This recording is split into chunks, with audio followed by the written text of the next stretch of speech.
Did you know Marilyn Monroe had a secret stalker? Had secrets in a letterbox that she never expected?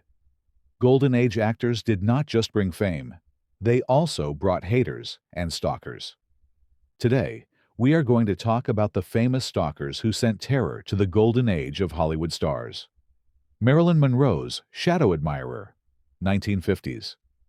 In early 1954, Fox security chief Howard Strickling logged a curious pattern. Identical hatboxes addressed to Marilyn Monroe, each stamped, "Handle with care."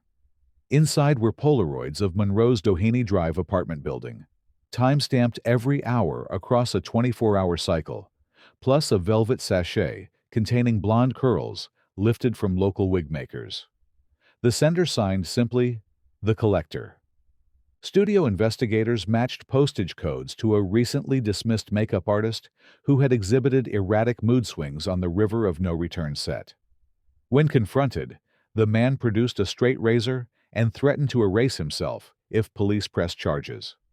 Monroe, fearing headlines about instability around her, begged executives to settle quietly. They did, and the man disappeared, or seemed to. In May 1962, 3 new parcels reached Monroe's Brentwood home. Fresh photographs, a single curl taped to cardstock, and the note, "Time's up." LAPD's Threat Bureau opened file number M9162, assigning 2 plainclothes officers to shadow Monroe's movements, but no suspect surfaced. The actress's housekeeper later testified that Monroe slept with lights on and draped towels over mirrors, convinced someone was watching from outside. On August 5, 1962, Monroe was found dead. The coroner's report cited a barbiturate overdose, yet detectives retained one undelivered package postmarked that morning. Its contents remain sealed under archival order. The collector was never charged, never publicly named, and never heard from again. For Monroe's inner circle, the lingering question wasn't who he was, but whether he ever truly left. Audrey Hepburn's garden intruder, 1960s. Audrey Hepburn purchased a 17th-century villa on Rome's Via di San Valentino in 1961, hoping to raise her son away from paparazzi. Within weeks, groundskeepers discovered heart-shaped pebble mosaics on the terrace and French sonnets carved into cypress bark, all signed Pierrot. At first, Hepburn assumed an overeager admirer, then a security camera, an Aeroflex rig borrowed from Cinecittà, captured a gaunt mime in white face gliding through the moonlit garden at 3:07. He never looked toward the lens, as if rehearsing alone on a silent stage. Carabinieri officers canvassed nearby properties and found a neighbor's tool shed lined with candle stubs, theater programs, and love letters addressed to Hepburn in identical handwriting. No fingerprints, no photographs of the intruder himself. The villa's perimeter wall was raised 2 meters, yet Pierrot returned, slipping hand-drawn valentines under the kitchen door during Hepburn's UNICEF trips. One card included a charcoal sketch of her bedroom, correct down to the placement of a nightstand lamp, proof he'd been inside. The break-ins stopped abruptly in late 1964 after Hepburn's husband, Dr. Andrea Dotti, hired 2 off-duty paratroopers to patrol the grounds. Police speculated Pierrot was a stage actor named Lucio F., who disappeared from Rome's avant-garde scene the same month, but no warrant was ever issued. Hepburn kept a stiletto knife beneath her pillow until the family relocated to Switzerland. Decades later, during a 1991 interview, she admitted she still avoided open windows after dark, haunted less by what Pierrot did than by how effortlessly he slipped back into the shadows. Clark Gable's silent watcher, 1930s. MGM publicity chief Howard Dietz thought he'd seen every brand of fan obsession, but the pearl earring incident rattled even him.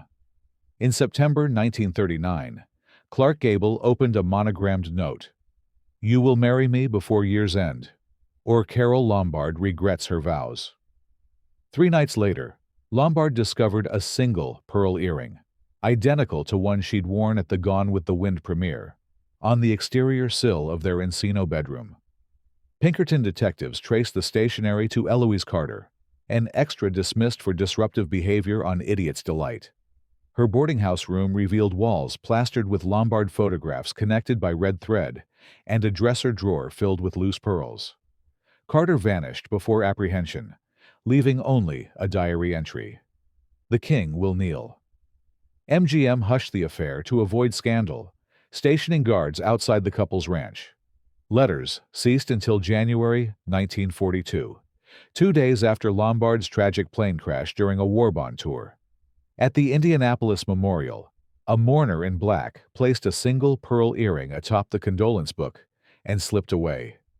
Gable pocketed it without a word and, according to biographer Warren G. Harris, kept both earrings in a locked bureau until his death. Whether Carter resurfaced or an imitator staged the gesture remains unverified. LAPD closed file number CL-27, citing suspect presumed deceased. Yet studio folklore insists a woman fitting Carter's description was seen wandering outside Gable's ranch in the late 1950s, murmuring lines from Mutiny on the Bounty. For Gable, the legend was a reminder that the curtain never fully falls on certain fixations.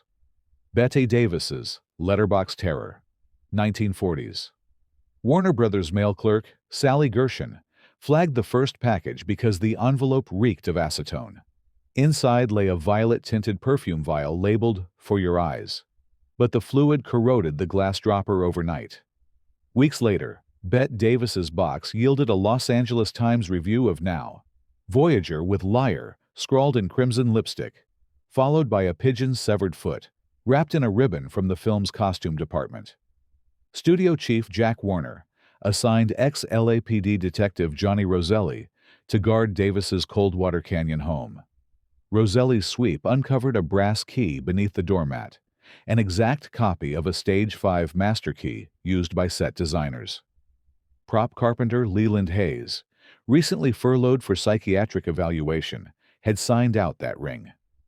By the time security reached his Burbank apartment, Hayes had vacated, leaving walls plastered with Davis stills pierced by sewing needles.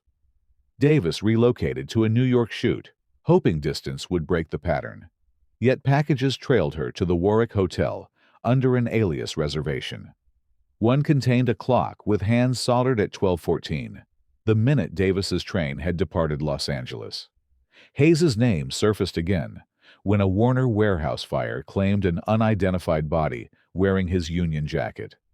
The coroner couldn't confirm identity due to burns, and Davis insisted on no public statement. Back in Hollywood, Davis carried a novelty pepper sprayer in her purse and installed steel mail chutes on subsequent sets. She refused to mention the stalker publicly, later quipping to Photoplay that real drama happens off camera.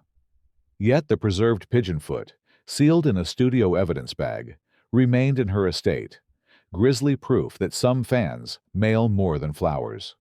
Joan Crawford's Telephone Terror, 1950s. Pacific Bell recorded the first 3 a.m. call to Joan Crawford's Brentwood mansion on January 12, 1954. Line open, 22 seconds. Silence, except faint breathing. When Crawford hung up, her last word, "Hello," played back in a distorted male voice. Over 60 nights, the pattern escalated. The caller recited her lunch reservation at Perino's, noted her children's piano lesson times, and once quoted a private argument she'd had with her maid. Crawford installed a bell trace system. The origin shifted among payphones from Venice Beach to Pasadena, each used only once. Security Chief Jack Benny mapped the calls and found they formed a loose ring around Crawford's daily chauffeur route, always one step removed. LAPD Threat Detail labeled the case Stalker X and advised relocating the children. Crawford instead armed herself with a .38 revolver, drilling target practice in her rose garden. The final call, logged May 9, 1955, lasted 12 seconds. "I know where you sleep," followed by the metallic clack of a phone hook. No further contact emerged. Years later, an audio engineer enhancing archival reels discovered a faint freight train whistle beneath the voice, suggesting the caller phoned from Union Station platforms. Investigators cross-referenced station maintenance rosters, but found no conclusive match. Crawford never removed the bedroom pistol from her nightstand, even after moving to New York's Imperial House in the 1970s. In interviews, she brushed off the incident as crank theatrics, yet friends noticed she always answered the phone on speaker thereafter, keeping distance from a receiver that once echoed her own words back in Menace. Gary Cooper's Admirer with a Gun, 1940s. At dawn on April 3, 1946, ranch hands at Gary Cooper's 600-acre Santa Barbara spread found 5 spent .22 casings arranged in a star on the tack room step, beside a note reading, "Your silent admirer watches." Over the next month, Cooper received envelope-sized photographs of his 9-year-old daughter, Maria, snapped through a telephoto lens from the tree line. Captions warned, "She'll need a father soon." Sheriff Bill Brown deputized 2 ranch wranglers. Yet the intruder stayed elusive. Cooper saddled his horse every sunrise, scanning oak groves, until on May 12th, he discovered a canvas pup tent concealed in chaparral. Inside were canned beans, a Winchester Model 67, and hand-copied dialogue from Sergeant York, annotated with phrases like, "True hero." At dusk, the camper returned. Eliza Thorne, a local high school art teacher, whose diary revealed fixation dating back to Mr. Deeds Goes to Town. Cooper, unarmed, spoke calmly until deputies arrived. Thorne claimed she fired at rattlesnakes, not the barn, and sought creative communion. Psychiatric evaluators at Camarillo State Hospital recommended 6-month observation. Thorne was released early after Cooper declined to testify, citing compassion and fear of publicity. Hospital records note she relocated to Oregon under family care. Cooper, meanwhile, installed floodlights and hired a retired Texas Ranger to patrol the ranch. Biographer Jeffrey Myers wrote that Cooper's easygoing persona masked nightly vigils at his daughter's bedroom door for years afterward. A cowboy poised against an unseen frontier. Ingrid Bergman's wartime pursuer, 1940s. Fan mail flooded RKO's post office during World War II, but Ingrid Bergman's bundle included envelopes stained with desert dust and diesel fumes. A corporal identifying himself as Vincent Hayes claimed her publicity photo shielded him from shrapnel at El Alamein. His tone shifted after Casablanca debuted in 1942. Hayes vowed to liberate Bergman from Hollywood corruption and detailed fantasies of escorting her through North Africa in a captured staff car. Studio publicist Russell Birdwell alerted Army counterintelligence when Hayes mailed a map outlining Bergman's upcoming Bond tour stops, annotated with arrival times. Military police discovered Hayes had stolen a Willys Jeep from Fort Benning and embarked on an unauthorized cross-country trek, arriving in Chicago hours after Bergman's train. He was arrested in July 1944, court-martialed, and sentenced to 18 months at Leavenworth. Parole records show release in November 1946. Bergman assumed closure until 1965, when appearing on Swedish TV's Highlands Hörna. Mid-interview, she glimpsed a man in uniform seated second row, hand resting on a folded Jeep cap. Studio security escorted him out quietly. Swedish police confirmed the visitor used Hayes's discharge papers to enter the country. He carried no weapon, only a scrapbook of Bergman clippings labeled Operation Reunion. Authorities deported him within 48 hours. Bergman never spoke publicly of the encounter, yet she reportedly insisted future stage managers keep audience lights dimmed, preferring the anonymity of silhouette over the shock of recognizing a face she thought belonged to the past. James Dean's Faceless Fan, 1950s. On April 7, 1955, Warner Brothers receptionist Betty Jansen signed for a battered suitcase addressed simply J.D. inside, a miniature shrine, a toy Porsche, Kansas prairie soil, and a taper candle molded into James Dean's profile. No return address, only a typed note. For the road ahead. Security shrugged it off until a second parcel arrived. A 45 RPM single of Cool Water melted into the shape of Dean's initials. A third contained a lock of blonde hair, snipped from a Rebel Without a Cause wig, accompanied by the line, "You forgot me." Studio investigator Frank Hales tracked postage to rural Indiana, but found only rented P.O. boxes. Dean joked about the gifts to friends, yet confided unease to Coach Lee Strasberg. After Dean's fatal crash on September 30, 1955, the packages redirected to his parents' Fairmount farmhouse. They continued for 3 years.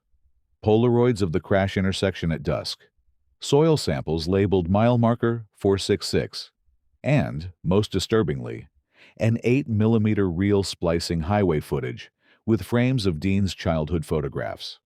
The sender's handwriting grew shaky, then stopped in late 1958. FBI agents interviewed local undertakers and car club members without success. In 1979, a Fairmount librarian reported an elderly drifter leaving a flower at Dean's grave each September 30th, before disappearing on a Greyhound bus. Cemetery caretakers confirmed the ritual into the 1990s, though no one ever captured a clear photograph. The faceless fan's identity remains speculation. Some say a childhood acquaintance, others a grief-stricken racer, yet his relics reside in the James Dean Gallery, eerie artifacts of devotion that outlived their subject. Elizabeth Taylor's Diamond Thief, 1960s. Elizabeth Taylor's sapphire brooch, a gift from Richard Burton, vanished during a 1965 Vogue shoot at Paris's Hotel de Crillon. Insurance forms were still drying when a courier delivered the brooch to her suite wrapped in tissue, accompanied by a couplet, "What's yours is mine, and always will be." 2 months later, a Bulgari necklace disappeared from her Rome villa, only to reappear inside a Tiffany box on her pillow. Taylor dubbed the culprit the Magpie. Lloyd's of London dispatched investigator Cecil Drummond, who logged 17 disappearances through 1968. Each item returned within 90 days, often before Taylor reported it missing. Patterns suggested insider access. Safe combination digits penciled on wardrobe call sheets. Set itineraries matched to hotel room break-ins. Drummond narrowed suspects to 3 bodyguards and a dresser, yet polygraphs proved inconclusive. When Taylor divorced Burton in 1968, the thefts ceased. They resumed briefly during the couple's 1975 remarriage. A Cartier ring, gone from a Geneva bank vault, then returned by registered mail with the note, "Reunited, reunited, reunited." After the final split in 1976, silence. Taylor eventually stopped notifying insurers, viewing the incidents as a private game she'd never win. Decades later, at a 2002 Christie's Gala, she quipped that the Magpie had excellent taste and even better timing. Some historians suspect a lovesick staffer. Others whisper about Burton himself, orchestrating romantic theatrics. Officially, Lloyd's closed the file unsolved, and the brooch sold at auction in 2011 for $5.9 million, complete with the original taunting poem, a jewel boxed inside a mystery. Kirk Douglas's stagehand stalker, 1950s. During the 1955 shoot of Lust for Life, Kirk Douglas noticed a stagehand named Owen Laird lingering after wrap, offering scene critiques scrawled in prop blood. Laird's contract ended quietly, but Douglas began receiving 16mm reels of champion outtakes, overdubbed with heavy breathing and whispered lines. "I can do what you do." Studio security flagged Laird after spotting him in the audience of the Racer's premiere, notebook in hand, timing Douglas's dialogue. Matters escalated when Douglas found Laird in his Paramount dressing room, wearing a gladiator tunic from Ulysses and reciting Spartacus speeches verbatim. Laird was arrested for trespassing. A search of his apartment revealed a wall-sized storyboard titled Kirk and I, plotting side-by-side careers. A judge issued a restraining order and recommended psychiatric evaluation, but overcrowded facilities meant Laird served 30 days in county jail instead. Upon release, he mailed Douglas a final reel. an edited montage of Douglas's death scenes, ending with a frame reading, "Cut to me." Security footage later captured Laird attempting to scale Stage 10's exterior wall. Guards apprehended him, and Paramount quietly financed his relocation to a supervised facility in Oregon. Douglas lobbied the Screen Actors Guild for stricter lot access protocols, leading to the modern badge system adopted across major studios. Though Laird never resurfaced, Douglas kept the breathing reel locked in his home office, a celluloid reminder that obsession can splice itself into any storyline. Grace Kelly's Palace Pen Pal, 1960s. Becoming Princess of Monaco in 1956 did not spare Grace Kelly from Hollywood-style fixation. By 1962, Palace mail sorters separated routine fan letters from a peculiar series of Polaroids showing her children, Caroline and Albert, at play in the private rose garden. Each photograph bore meticulous notes: smile too forced, posture correct, signed, the subject. Monaco's Sûreté Publique installed infrared trip cameras and soon captured images of a masked figure scaling the cliffside wall at 2 a.m., planting a tripod near the nursery window. The intruder escaped, but investigators traced the film stock to a photography student who'd abandoned his Paris dorm the week of Kelly's wedding. His real name never surfaced. Classmates knew him only by a nickname, Le Chercheur, the Seeker. In 1964, guards found a hollowed pine tree housing a battery-powered camera aimed at the palace lawn. Kelly ordered bullet-resistant glass for the children's rooms and restricted garden access. The photos stopped, and for nearly 2 decades the case went dormant. Then, on September 14, 1983, a year after Kelly's fatal car crash, Prince Rainier's secretary received an envelope containing digitized images of the same garden, now empty. A single line read, "No subjects worth shooting." Technicians traced the digital prints to an early French mini-lab, but found no purchaser records.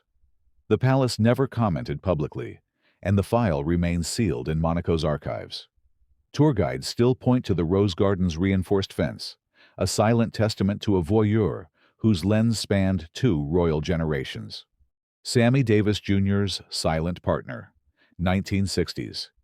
In March 1964, rehearsals for Sammy Davis Jr.'s new Copa Room act paused when stagehands noticed a slender man in mirrored sunglasses shadowing Davis's choreography from the wings. Security escorted him out, but he returned nightly, sometimes front row, sometimes backstage, always leaving before identification. Davis dubbed him Mr. Reverse because he mirrored every tap step opposite-footed. Audio engineers later discovered bootleg recordings mailed to Davis. His performance tapes slowed to half speed. Beneath the drag, a whispered threat emerged. "I'm your best audience." Investigators traced the postmarks to Reno, Phoenix, and San Diego, following Davis's tour route like a phantom roadie. Davis confronted the figure after a San Francisco show. The man vanished into alley shadows, leaving a cardboard sign reading, "Still watching." Private detectives identified a former vaudeville hoofer named Raymond Wolfe, whose career stalled after an ankle injury. Hotel logs confirmed Wolfe checked into venues matching Davis's itinerary under aliases like Tap Fan or Audience One. A restraining order was issued, and casino security circulated Wolfe's photo. On the opening night of Davis's 1966 CBS special, stage lights caught Wolfe perched in the catwalk, clutching a handwritten score titled "Sammy and Me." Guards detained him. No weapon, only tap shoes nailed to his belt. A judge mandated psychiatric treatment and barred him from theaters nationwide. Davis installed motion sensors along future stage perimeters and popularized the use of laminate backstage passes. He later joked that Wolfe never missed a beat, but bandmates noticed Davis scanned the balcony before every curtain rise, listening for footsteps that might echo his own. Doris Day's Dognapper, 1950s. On June 8, 1953, Doris Day's collie Mr. Binks vanished from her Benedict Canyon yard. 48 hours later, A package arrived containing Polaroids of the dog, seated on a dim soundstage. Clapperboard reading, Scene 1, Our Movie. The kidnapper demanded Daystar in an original screenplay titled The Song in My Heart, or The Next Reel Ends Badly. FBI agent Theodore Graber coordinated with studio animal trainer Frank Weatherwax, identifying the stage as Universal's Shuttered Lot C. Agents staked out the warehouse, but found only discarded film cans. A week later, Mr. Binks returned to Day's porch, missing part of one ear, the severed tip enclosed in a 35mm canister, stamped Take 2. Lab analysis matched fingerprints to Victor Lassiter, a former animal handler fired for misconduct. Surveillance units located him living in an abandoned prop truck on the Universal backlot. When authorities moved in, they discovered Lassiter deceased. No foul play evident. Inside the truck, a storyboard depicting Day and Mr. Binks co-starring in a Technicolor musical. Day, grief-stricken, founded the Doris Day Pet Foundation in 1957, channeling fear into advocacy. She declined further pets, explaining that love is a leash both ways. FBI file DD-11 lists the case closed, yet historians debate whether Lassiter acted alone. Some crew members recalled a second, unnamed handler who left the lot days before the rescue. Regardless, Mr. Binks's trimmed ear became a symbol on the Foundation's logo, bittersweet evidence of devotion gone astray. Montgomery Clift's Mirror Man, 1950s. In October 1954, Montgomery Clift received a gift-wrapped Max Factor compact containing his own face powder sculpted into a screaming mask. A note read, "We look alike, but I'm braver." Days later, a second compact arrived, this time with the powder arranged as a serene smile. Clift's housekeeper began finding footprints on the townhouse roof and cigarette butts near skylights. The turning point came when Clift opened his wardrobe to discover a mannequin tailored to his exact measurements, dressed in a tuxedo discarded after From Here to Eternity. Its porcelain face, unpainted, bore penciled guidelines matching Clift's bone structure. Private investigator Jack Basso traced recent mannequin purchases to Arthur Bledsoe, a stand-in dismissed from the heiress after claiming he could replace Clift with practice. Basso confronted Bledsoe, but without tangible threats, LAPD declined arrest. Clift hired 2 ex-Marines for 24-hour security, yet sightings of a trench-coated figure persisted outside his 61st Street residence. One guard reported the figure mimicked Clift's limp, an injury from his 1956 car crash, then vanished into Central Park. Bledsoe disappeared in 1959. His rental room yielded sketches of Clift's face, morphed with his own. The mannequin was stored in a warehouse, only to vanish from inventory after Clift's 1966 death. Friends recalled Clift taping newspaper over mirrors and sleeping with hall lights on, not from vanity, but from dread of seeing his double. Biographer Patricia Bosworth later wrote that the Mirror Man reflected every insecurity Clift carried, a stalker who weaponized resemblance until the actor could scarcely recognize himself. Tallulah Bankhead's Midnight Caller, 1940s. Tallulah Bankhead relished shock value, but even she blanched when the telephone rang nightly between midnight and 2 a.m., a male voice reciting diary entries she'd penned hours earlier. Investigators discovered a dictograph hidden beneath her Broadway dressing room chaise lounge, wired through a stage trapdoor to an electrical junction. Playbill payroll records showed one electrician hired under the alias Edward Corey, absent since payday. The psychological siege escalated during a matinee of The Little Foxes, when Bankhead returned to find a wax mask of her own face affixed to the vanity mirror, a single stage tear painted down the cheek. She screamed, drawing stagehands who chased a man in overalls into the Times Square throng.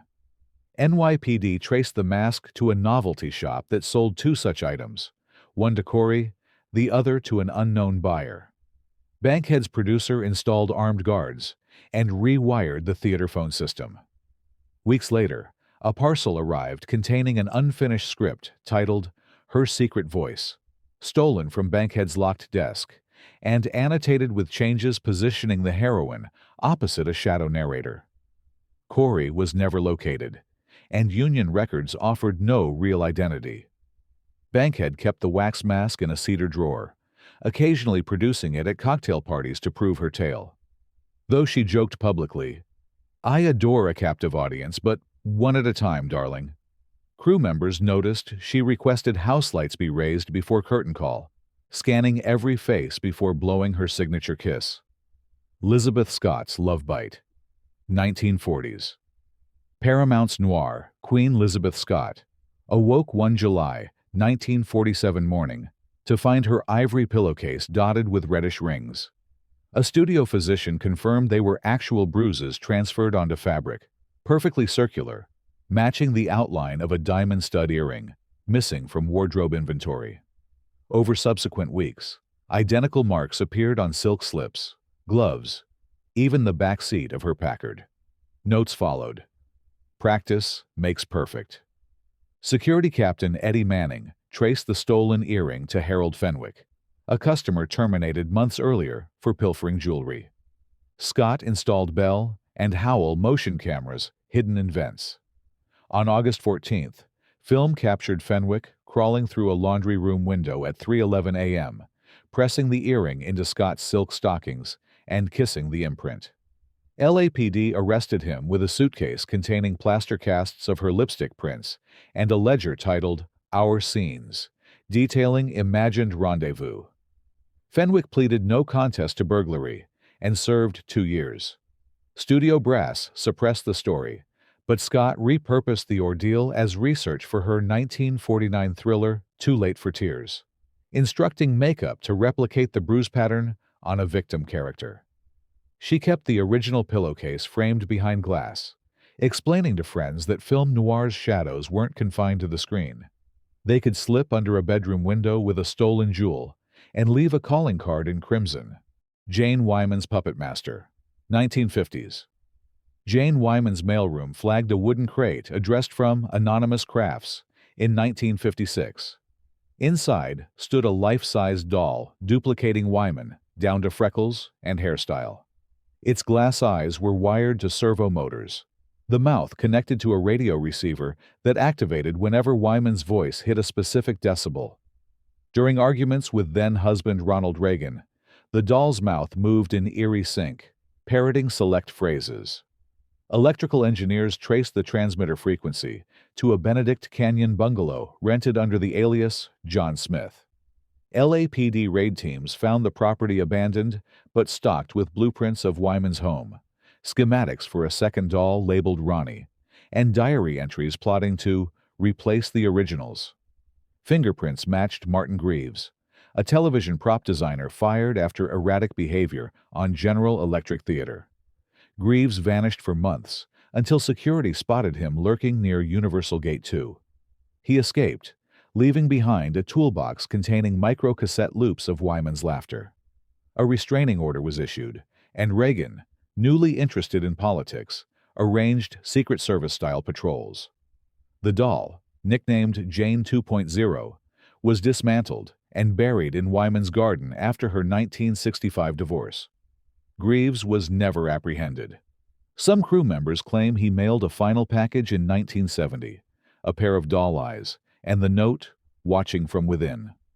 Wyman donated the crate fragments to the Hollywood Heritage Museum, stipulating they never be displayed near mirrors, a superstitious nod to the puppet master who tried to script her life with strings only he could see.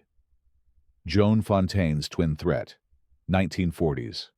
While filming Hitchcock's Suspicion in 1941, Joan Fontaine began receiving letters from Your Better Twin, critiquing her performance line by line and predicting marriage to co-star Cary Grant, later updated to Laurence Olivier. Envelopes contained carbon copies of Fontaine's RKO contract, with salary figures scratched out and replaced by higher numbers, as if renegotiating on her behalf. Studio security discovered that legal typist Marjorie Latham had accessed confidential files after hours. Confronted, Latham denied authorship and resigned. Yet the letters intensified, including a hand-tooled duplicate of Fontaine's wedding ring, perfectly sized, engraved with the words, "We share everything." When Fontaine showed it to Olivier, he dismissed it as an elaborate prank, until lilies, his least favorite flower, arrived at their home with the card, "For the widow-to-be." Fontaine hired private investigator Fred O'Tash, who tailed Latham to a Glendale boarding house. Inside, walls bore mirrored photographs of Fontaine and Latham wearing matching hairstyles. Evidence was circumstantial. Police issued a warning, but no arrest. Fontaine and Olivier divorced in 1947, after which one final letter arrived. "You chose loneliness over me." It included a snapshot of Fontaine walking alone on the RKO lot, time-stamped the previous afternoon, proof the twins still lurked nearby.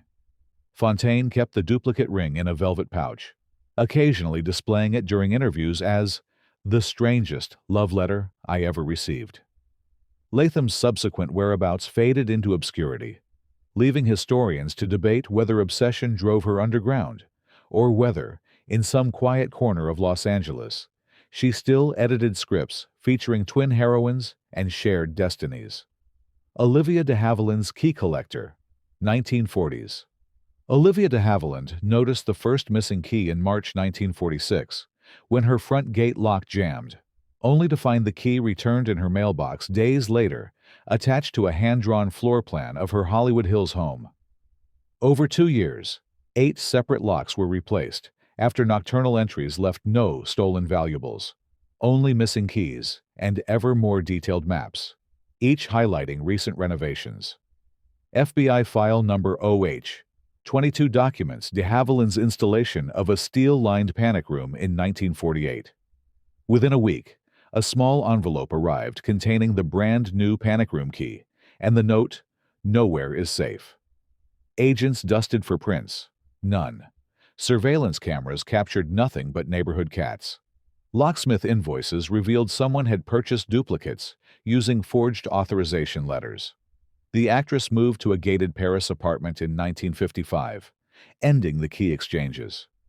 In 1999, she donated a mason jar filled with the returned keys to the Hollywood Museum, labeling it "The Price of Privacy."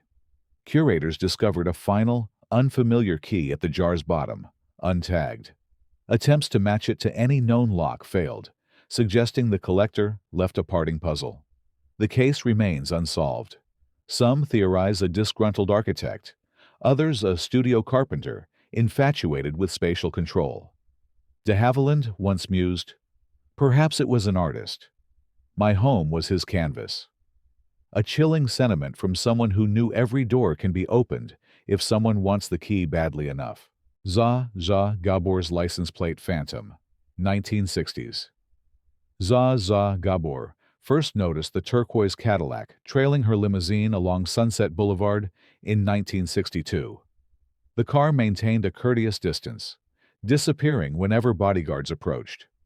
Weeks later, at a red light, Gabor ordered her driver to confront the tail.